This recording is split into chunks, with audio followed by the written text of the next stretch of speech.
Life and death and love and birth and peace and war on the planet Earth. Is there anything that's worth more than peace and love on the planet Earth? Whoa, come on and sing it with me. Sing? The words relate to the key. Key? If it's a pattern, then just repeat after me. Life and death and love and birth. The biggest problem that we have in the fashion industry, and like I said, we're learning about it right now. It is a huge problem, and we are trying to change it, but it's such a slow process because people don't realize that we cannot break down materials, such as fabrics. It's impossible. Your natural fibers are wool or silk, which is protein, and then you have your cellulosic fibers, which is cotton and flax and linen and hemp. That can be broken down, but that's their idea of breaking that down is burning it, which is bad for the environment, creating CO2, and you can't do that. Other fibers are synthetics or regenerated, so it's chemical based, and that won't ever decompose properly ever. So that's why such things that are made like diapers don't decompose.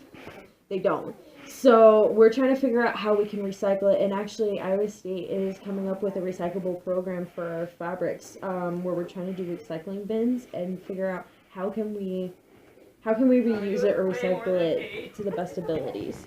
Same thing with the dyeing process. The dyeing processes are the worst because it's a wet or a dry. Well, wet solutions run off and then they just dump it and there's nowhere for it to go. And it's usually a chemical or solution-based dye. It's most to get your aesthetic is a synthetic dye and not a natural. Naturals are used, but sometimes the industry doesn't want to use that because of the fact that it doesn't give the proper aesthetic for people to want to buy it. That's pretty much usually what happens. Yeah. Wow. Okay. So weird thing. So I'm allergic to like black dye. That only started happening like senior year of high school. So like, what do you think? Did they change the? It could have. It could also depend. Because like, what's cheaper? Cheaper is usually synthetic, and it's less expensive, and it's easier to produce, and it's faster to produce. And if it's chemical based, that could be why. If it's what we consider a print or a fiber or yarn dye, it's probably going to be less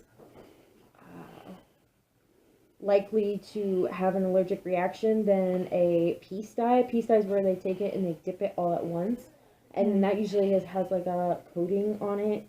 So that could actually cause you to be more allergic to it than an actual yarn or fiber.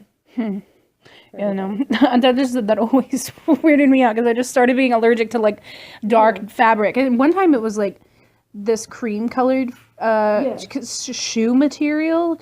Oh. On the outside it was red, on the inside it was like cream colored. That's when it actually first happened. Other than that, it's only been dark and black fabric. Mixture. You have like your suedes for your really nice shoes, of course, but it was like some a lot of plastic them are 21. knits. A lot of them are canvas, a lot of plastics.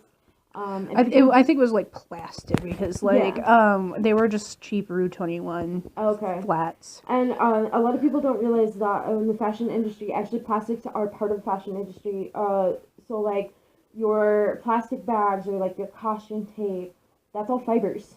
It's actually like a type of fiber spun like melt process like that they do, and it's actually considered a fashion product. Like you would think that it wouldn't be. You're like, oh, the plastic industries, or you're like, oh, the pollution's done by other corporations or other industries, but actually like stuff like baggies and garbage bags and stuff are actually like made with the same process as like shirts and other things are made out of.